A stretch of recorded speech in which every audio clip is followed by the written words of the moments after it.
Hello, hello. We are back, and the juice is getting juicier. Oh my goodness. Bylines Times has released their third article about the 3-year investigation that they conducted. The catfishing allegation, the bullying allegation. Now, the third article is about Martin Branning and his first victim. This article was written today, July 24th, by Tom Latcham and Dan Evans. Okay, the article starts with Martin Branning blackmailed the partner of a Murdoch journalist into making a covert sex video, later found hidden behind the washing machine of GB News star Dan Wootton, Bylines Times can reveal. So Bylines Times is stating, oh, this happened, according to the new person that came out, the first victim. Branning unmasked last week by this newspaper as an online alias used by Wootton, threatened to send sexual material compromising the partner to their family, employers, and Facebook friends if they did not cooperate. The resulting film was later discovered on a black hard drive in a padlock holdall, I think I'm saying this correctly, holdall, in Wootton's East London home by his former boyfriend, Alex Truby, whose tweets on July 12th about the discovery have been viewed around 17 million times. Wootton has since used his primetime nightly GB News show to attack Mr. Truby's account as an untrue story, claiming to be a target of a smear campaign by nefarious players and denying criminal behavior, but not to being connected to Branning. So Wootton is denying claims, but he has yet to deny that he's Branning.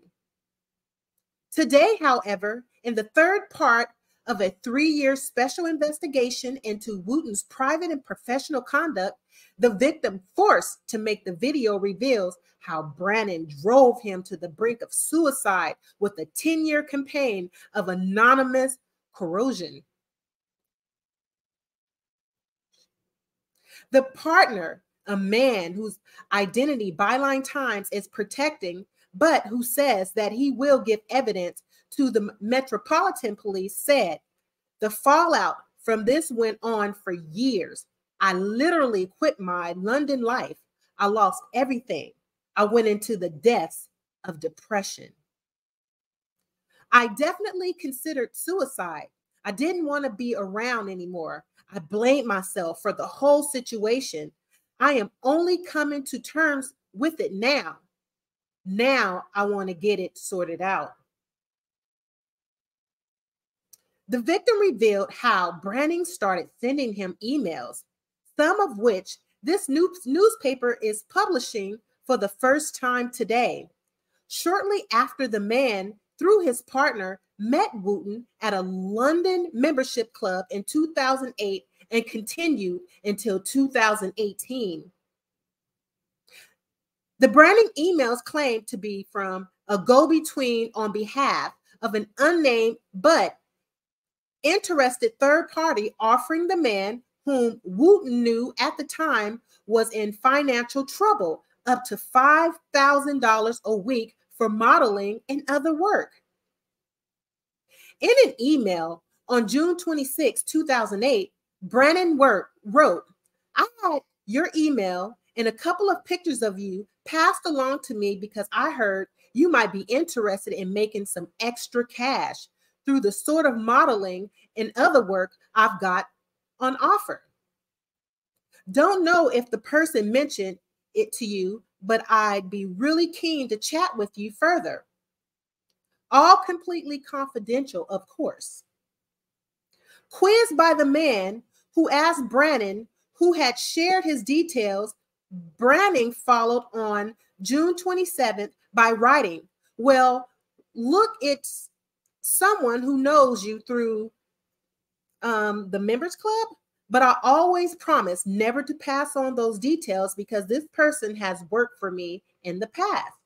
Basically, he said, you were an open-minded guy who is always looking for ways to make more money, which sounded perfectly to me.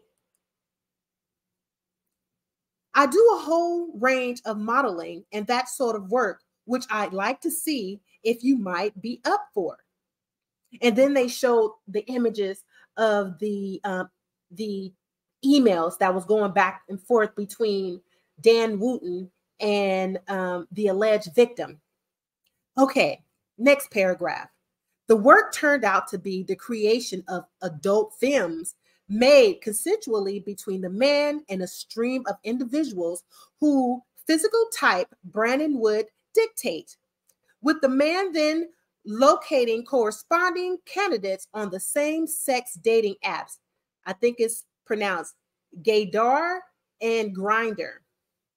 Once located, Brandon sent handheld digital cameras to the man by motorbike carrier, which were then collected in the same way once the films were made, and followed, often some weeks later, by a delivery of cash.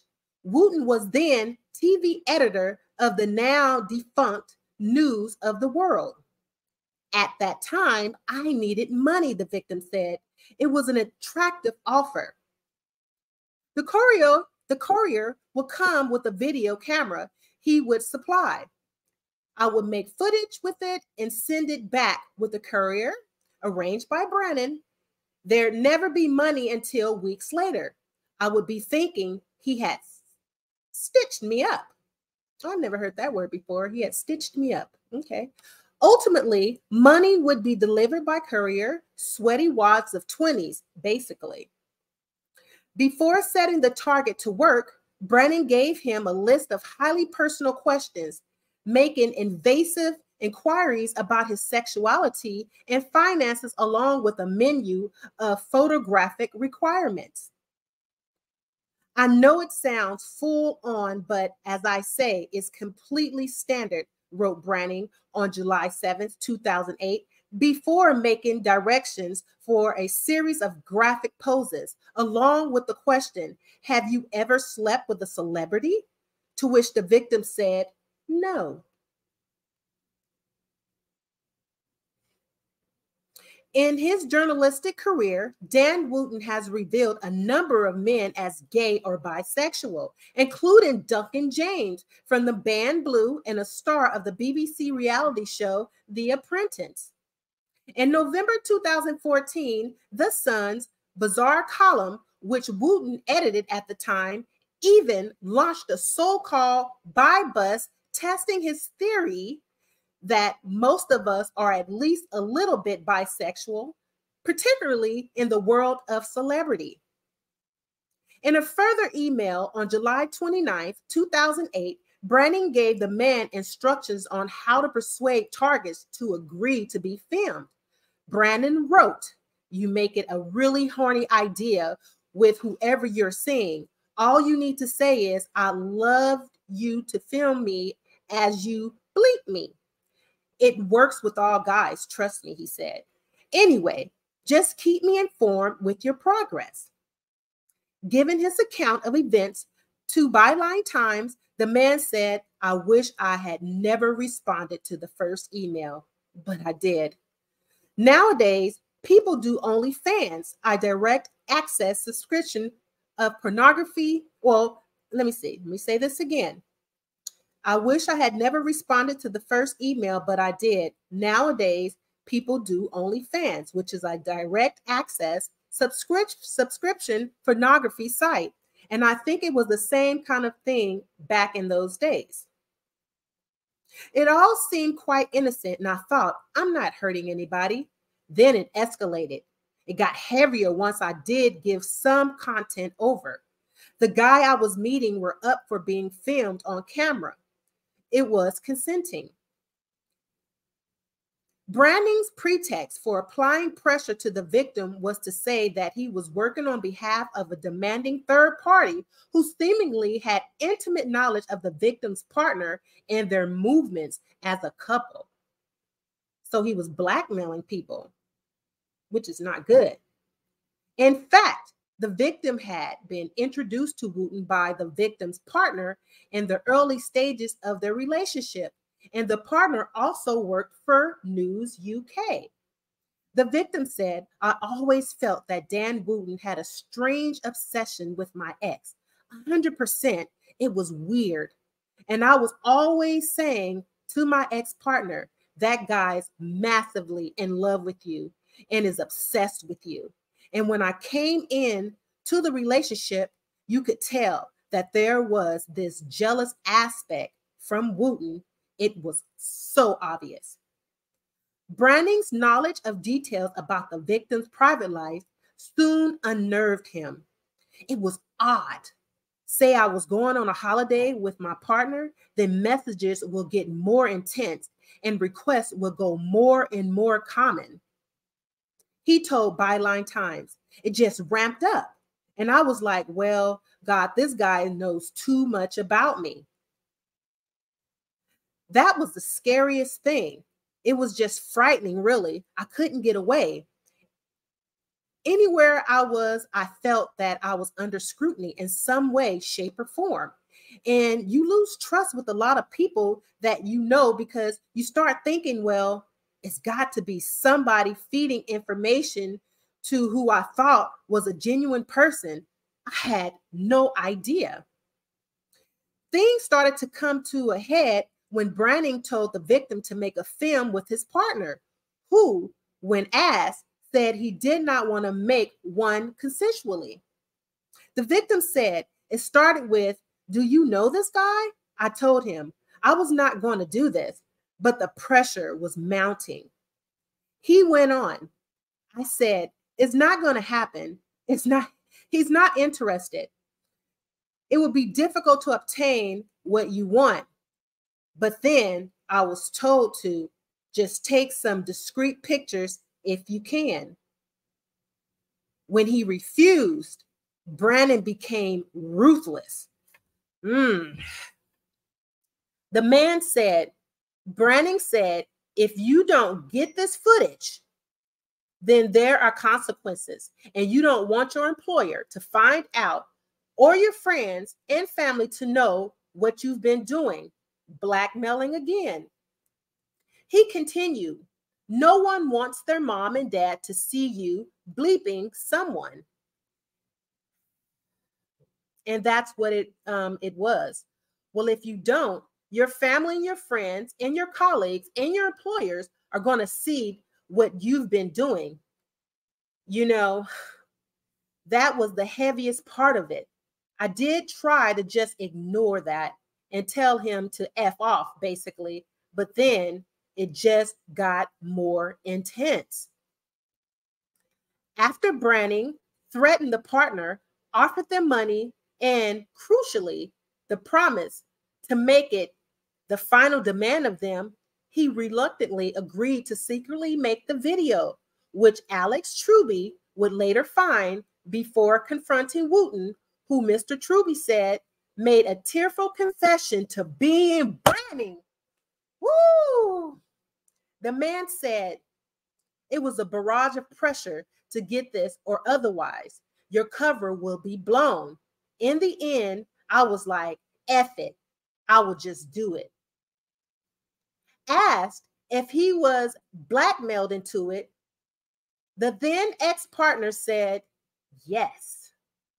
He added, "The guilt and the shame of actually doing what I've done to somebody that I was in a relationship with, that's the thing that to this day makes me feel sick, because there's consequences to that.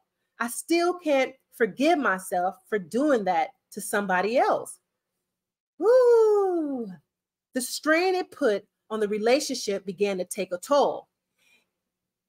And it foundered and failed after Branning made good on his threat to expose the victims. Worked for him by sending an edit of the worst bits to his partner. He said it was well edited. It was just a montage of me and things that I sent out. I saw it was true, that this guy knows how to get a hold of people that are very, very close to him. In an email sent to Branning on May 30th, 2011, the victim said, "A video of me was sent to my partner with footage of every person I'd been with and sent to you. You promised me that wouldn't happen. You really don't know the damage caused." To which Branning replied, "Must have been the other guy, because he was getting really annoyed you couldn't get any footage with the partner, who I think he knows." What followed was a campaign apparently designed to chase the ex out of town and ensure his future silence. He said, and then it was harassment. It was horrendous. I left London to get away from it all. I changed my phone number, blocked all these Martin Branning email addresses that will come in, but he still managed to get a hold of me until 2018, when it all stopped.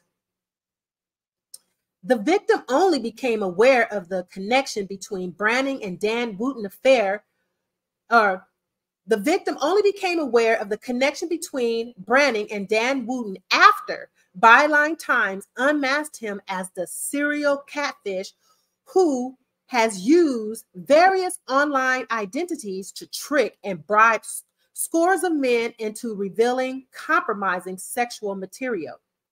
This newspaper revealed how the 40-year-old broadcaster and self-styled voice against woke culture, whose show Dan WOOTTON Tonight is the biggest rating winner on the UK's fourth most watched news channel, targeted journalistic colleagues, friends, and members of the public for at least 10 years, offering sums up to $30,000 tax-free dollars to his targets, many of whom were heterosexual men. So Dan WOOTTON know where the bodies are buried. That's the reason why they're not coming after him. It's making sense now. While this newspaper has repeatedly asked representatives for WOOTTON to confirm or deny whether the presenter was or is connected to Branning, it has not received a response. WOOTTON has said he denies any allegation of criminality. The man said he never clapped eyes on Dan WOOTTON again since their first meeting until I saw him once at another members club. And he was like, "Hi, how are you?" And I just told him to F off because basically I had no idea. I just didn't like him as a person. I had no idea he was the person who was posing as Branning. Last week, in response to Bylines Times investigation on his GB News show, the presenter railed against supposed dark forces seeking to cancel him with a smear campaign. Of Alex Truby, he said, "He has created an untrue story about me and appears to be working with an organization who are intent on closing down this channel." But he then added, "I, like all fallible human beings, have made errors of judgment in the past, but the criminal allegations being made against me are simply untrue." Declining to take the opportunity to deny being connected to Branning, he continued, "I mean, who doesn't have regrets? Should I be canceled for them many years later? Or do you accept that I have learned and changed?" A spokesperson for News UK, which, following Bylines Times stories, last week launched an investigation appointing external counsel to oversee it in moves not seen since the phone hacking scandal in 2011, said, "We are looking into the allegations made in recent days. We are not able to make any further comments at this stage. The allegations in this stories have been put to representatives of Dan WOOTTON, and this newspaper has not received a response. But Bylines Times will update this article if it does." Woo! The plot thickens and it's getting good. So I might release this video or I might not. I'm not sure, but I do have another video that I'm going to upload with articles and videos. Thank you for listening to this article. Have a good evening because, woo, this was good.